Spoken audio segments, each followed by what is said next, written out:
Assalamualaikum warahmatullahi wabarakatuh. Perkenalkan, nama saya Syahdat Nabil. Kali ini saya akan mempresentasikan terkait metodologi penafsiran Al-Quran, yaitu metode tafsir tahlili, ijmali, maudhu'i, dan qoron. Nah, apa pengertian metode tafsir tersebut? Nah, ini mungkin bisa disimak. Ini adalah tabel-tabel yang akan dijelaskan pada presentasi kali ini. Itu terkait beberapa atau ragam metode yang sekarang ini digunakan oleh hampir semua umat muslim untuk mengkaji tafsir. Dalam perkembangan tafsir Al-Quran dari dulu hingga sekarang, ini secara umum para mufassir memang menggunakan metode tafsir yang beragam, yang secara umum ini diklasifikasikan menjadi 4 metode ini, yaitu metode tafsir ijmali atau metode tafsir secara global. Yang kedua adalah metode tafsir tahlili, yaitu metode tafsir secara analisis, yaitu menganalisis ayat demi ayat yang nanti akan saya jelaskan. Yang ketiga adalah metode tafsir maudhu'i atau metode tafsir secara tematik yang nanti juga akan saya jelaskan. Dan juga ada metode tafsir muqaron atau metode tafsir secara komparatif, artinya membandingkan satu ayat dengan ayat yang lain. Metode tafsir tersebut selain memiliki keistimewaan juga ya pasti memiliki beberapa kelemahan. Namun kendati demikian, penggunaan metode tafsir tersebut disesuaikan dengan tujuan yang ingin diperoleh oleh kita sebagai pengkaji tafsir. Oke, saya lanjut pembahasan. Ini yang pertama adalah metode tafsir tahlili. Sebelum menjelaskan lebih rinci mengenai metode tafsir tahlili, mungkin saya akan paparkan terlebih dahulu analisis atau penjelasan terhadap beberapa term atau istilah yang akan saya gunakan dalam presentasi kali ini, yaitu terkait dengan istilah metode, yang kedua adalah tafsir, yang ketiga adalah tahlili. Yang pertama adalah metode. Metode ini kalau dalam bahasa Arab ini berasal dari kata manhaj yang jamaknya manahij, yang secara harfiah dalam bahasa Arab ketika diterjemah di bahasa Indonesia artinya adalah jalan yang nyata. Yang kedua adalah tafsir. Tafsir ini merupakan bentuk taf'il atau derivasi dari kata fasr yang berasal atau yang berarti al-bayan wal kasyaf, yaitu penjelasan dan penyingkapan atau membuka apa yang sebenarnya tersembunyi. Tafsir, nah ini secara umum adalah penjelasan tentang maksud ayat Al-Quran atau firman Allah sesuai dengan kemampuan manusia. Terus adalah tahlili. Tahlili ini adalah sebuah metode tafsir yang sistematis, yaitu metode yang menjelaskan ayat Al-Quran berdasarkan urutan ayat per ayat yang ditinjau dari berbagai aspeknya, meliputi mufradat ayat, meliputi munasabah ayat, yaitu korelasi atau dengan melihat hubungan antara ayat sebelum dan sesudahnya, juga sebab turun ayat, mulai dari makna ayat secara global, secara ijmal, terus tinjauan hukum yang terkandung, dan juga penjelasan tambahan terkait qiraat, terkait i'rab, terkait bagaimana cara membaca Al-Quran di berbagai imam, terkait gramatikal yang ada di dalam Al-Quran, dan juga terkait keistimewaan susunan kata-kata pada ayat Al-Quran yang ditafsirkan atau dalam term Arab ini dinamakan sebagai i'jazul Quran. Itu bagaimana dilihat dari ilmu balaghah dan juga mungkin disebutkan berbagai pandangan imam-imam mazhab di dalam, atau imam-imam atau pakar-pakar atau para sahabat di dalam menjelaskan satu ayat tersebut. Menurut term yang diungkapkan oleh Muhammad Bakr As-Sabr, metode tafsir tahlili ini disebut juga dengan metode tafsir tajzi'iyah, yaitu yang berarti tafsir yang menguraikan ayat berdasarkan bagian-bagian, atau juga mungkin bisa disebut tafsir parsial, juz'i. Saya lanjut. Urgensi metode tafsir tahlili. Metode tafsir ini telah memberikan sumbangan yang sangat besar dalam melestarikan dan menyumbang khazanah intelektual Islam, khususnya dalam bidang tafsir Al-Quran. Karena berkat metode ini, lahirlah karya-karya tafsir yang besar, yang kemudian bisa mengilhami para ulama-ulama Islam dalam melakukan berbagai hal, mulai dari hal-hal yang berkaitan dengan keseharian atau mungkin hal-hal yang krusial. Metode tafsir tahlili atau metode tafsir ini digunakan oleh ahli tafsir sepanjang masa karena memiliki banyak faedah yang beragam dan tujuan yang tinggi. Secara global mungkin bisa dijelaskan sebagai berikut ini. Itu yang pertama, metode ini meneliti setiap bagian nas Al-Quran secara detail tanpa meninggalkan satupun, sehingga metode ini memberikan pengetahuan yang komprehensif mengenai ayat yang dibahas, baik kata atau kalimat, di mana metode ini menyajikan makna dan hukum yang terkandung dalam nas. Yang kedua adalah metode ini menyeru peneliti atau pembaca untuk mempelajari dan mendalami ilmu-ilmu Al-Quran yang beragam. Untuk itu, mufasir menjelaskan ayat dari berbagai segi dengan metode tahlili ini. Yang ketiga, metode ini memperdalam pemikiran dan menambah kuat dalam menyelami makna ayat, serta tidak puas hanya melihat makna secara global saja. Sehingga metode ini dapat membantu dalam meningkatkan kemampuan untuk beristinbat atau menggali hukum, memilih ragam makna, memilih pendapat yang kuat dari berbagai perbedaan pendapat di antara para ulama. Keempat, bagi seorang yang alim, orang yang bisa disebut pakar, ini juga dapat menggunakan informasi dalam tafsir tahlili ini menjadi sebuah pembahasan tersendiri, seperti metode tafsir maudhu'i yang nanti akan saya jelaskan juga. Oleh karena itu, tafsir tahlili menjadi pengantar atau asas untuk tafsir maudhu'i. Terus, kelebihan dan kekurangan metode tafsir tahlili. Kelebihan metode tafsir tahlili ini dapat dijelaskan menjadi dua bagian. Pertama adalah ruang lingkup yang luas, karena metode tafsir tahlili ini berusaha menjelaskan ayat demi ayat secara rinci dan komprehensif. Yang kedua adalah dalam metode tafsir tahlili ini, seorang mufassir mendapatkan ruang yang luas untuk mengutarakan ide dan gagasannya dalam menafsirkan Al-Quran. Akan tetapi, tafsir dengan metode tahlili ini kurang tepat dalam pembelajaran bagi para siswa pemula dan masyarakat awam. Hal itu dikarenakan karena pembahasan dalam tafsir dengan metode tahlili ini sangat luas dan mencakup berbagai cabang ilmu Al-Quran dan berbagai cabang ilmu tafsir. Sehingga hal itu cukup menyulitkan para pemula dalam memahami ayat dan menyimpulkan maknanya. Lanjut, karakteristik tafsir tahlili. Metode tahlili ini memiliki ciri tersendiri dibandingkan dengan metode tafsir yang lain. Di antaranya adalah tafsir ini membahas segala sesuatu yang menyangkut satu ayat itu.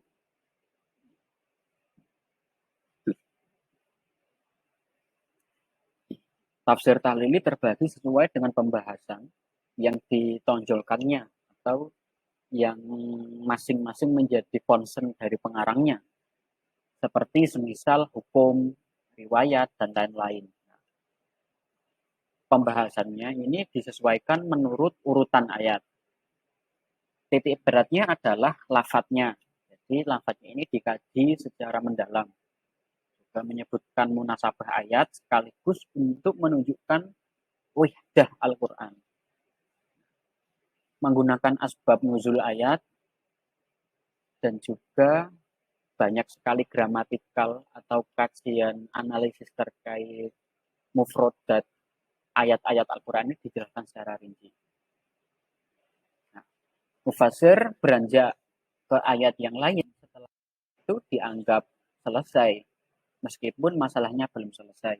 Nah, karena bisa jadi nanti akan diselesaikan atau dijelaskan oleh ayat lain. Oleh karena itu, metode tahlili ini memiliki ciri khas yang berbeda atau yang lebih sulit mungkin jika dibandingkan dengan metode tafsir yang lain. Karena penafsiran Al-Quran dengan metode tahlili ini merupakan penafsiran yang bersifat luas dan menyeluruh. Ciri yang paling dominan dari metode ini adalah metode tafsir ini tidak memiliki tidak hanya pada penafsiran Al-Quran dari awal mushaf sampai akhir, melainkan terletak pada pola pembahasan dan analisisnya. Ini termasuk keunggulan tafsir atau karakter tafsir ini yang saya sebutkan tadi, ini melahirkan banyak sekali khazanah Islam secara luas.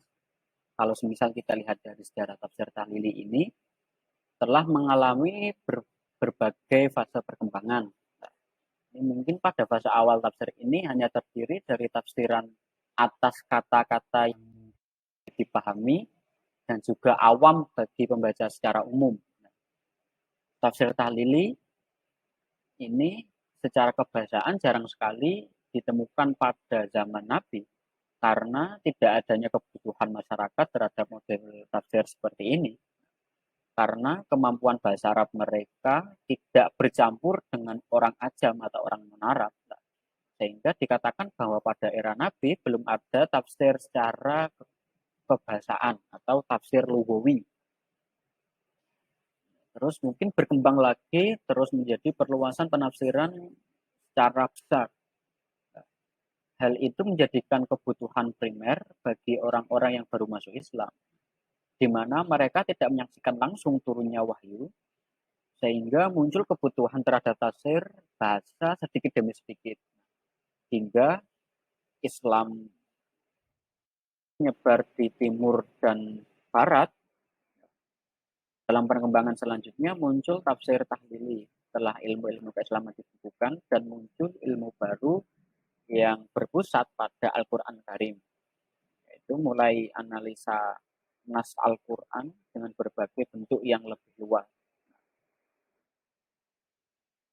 Ini sebenarnya masih ada banyak lagi terkait penjelasan yang menurut saya sangat bagus, tapi karena kendala waktu saya lanjutkan saja. Terus, ini yang kedua adalah metode tafsir ijmali.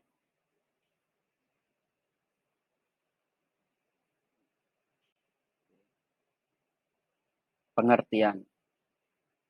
Secara harfiah, kata ijmali ini berasal dari kata ajmala, yang berarti menyebutkan sesuatu secara tidak terperinci atau secara general, secara global. Maka tafsir ijmali ini dapat diartikan sebagai penjelasan maksud ayat Al-Quran secara umum dengan tidak memperincinya, atau penjelasan singkat terkait pesan-pesan atau ayat-ayat yang terkandung atau penjelasan-penjelasan yang terkandung di dalam suatu ayat Al-Quran. Lanjut, urgensi tafsir ijmali.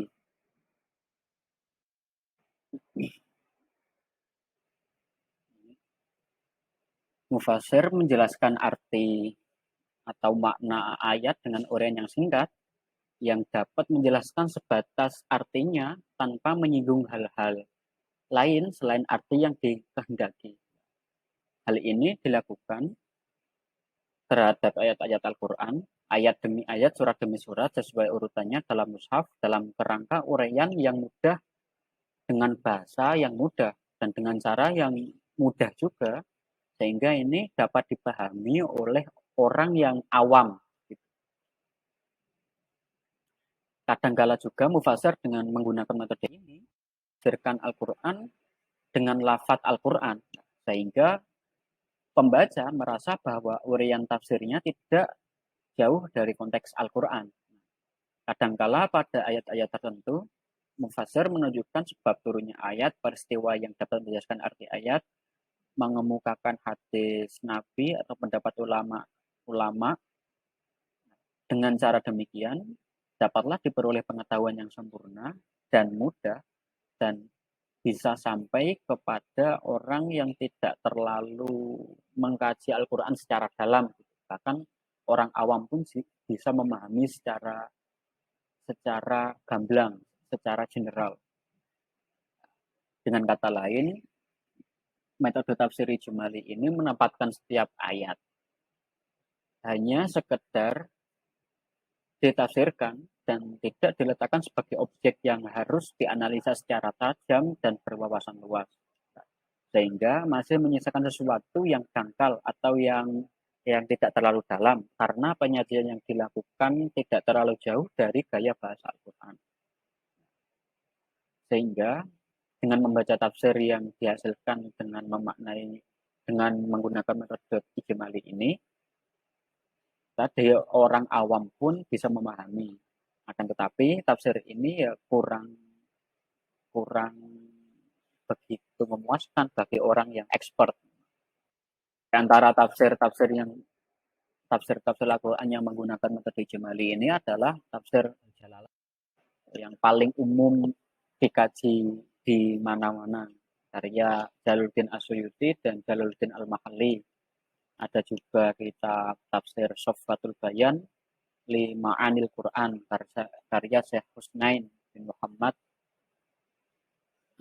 Ada juga Tafsirul Quranil Azim atau yang bisa disebut dengan tafsir Ibnu Katsir. Ini juga saya lanjutkan. Ciri-ciri metode penafsiran ijmali.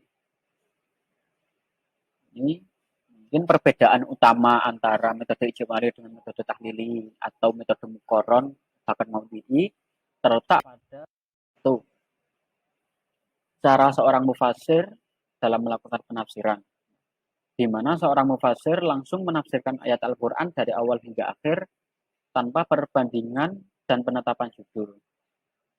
Ini dalam ijmali. Yang kedua, mufasir tidak banyak mengemukakan pendapat dan idenya. Yang ketiga, mufasir tidak banyak memberikan penafsiran secara rinci, akan tetapi penafsiran yang ringkas dan umum. Meskipun pada ayat-ayat tertentu, mufasir juga seringkali memberikan penafsiran yang agak luas, namun tidak pada wilayah analitik atau tidak mendalam. Lanjut.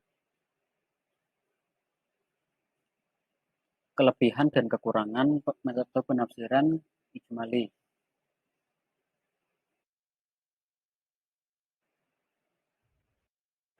Kelebihannya terletak pada pertama, proses dan bentuknya yang mudah dibaca dan sangat ringkas, serta tidak bersifat mendalam.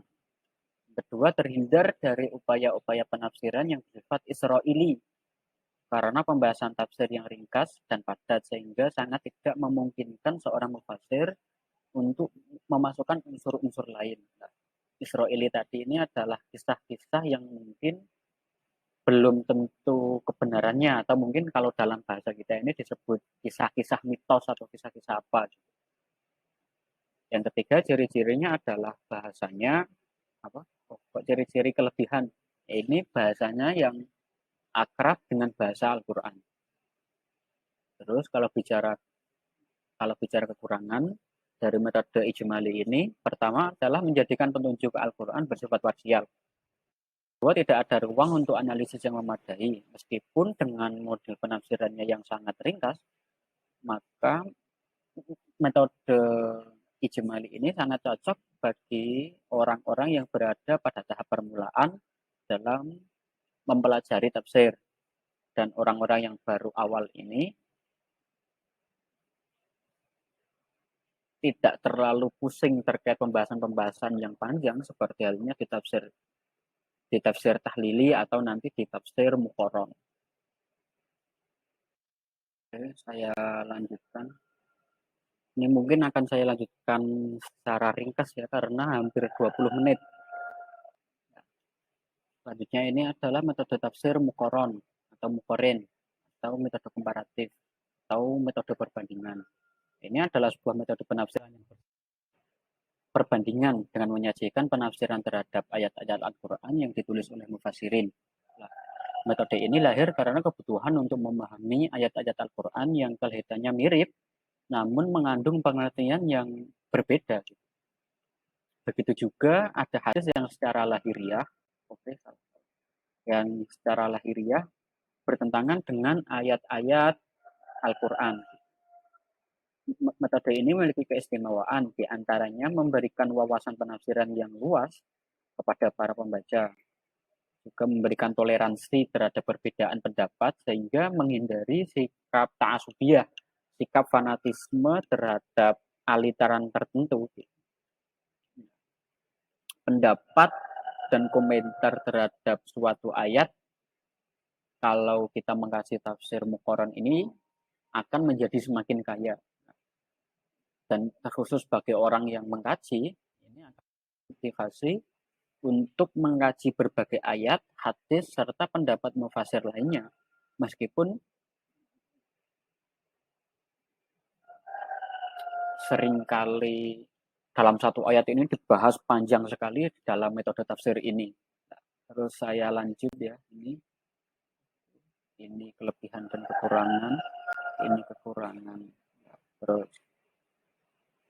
Terus di antara kitab yang menggunakan metode tafsir ini adalah karya Al-Iskafi, ada Durratut Tanzil wa Ghurratut Ta'wil, dan juga ada Al-Burhan fi Taujihil Mutasyabihil Quran karya Al-Karmani.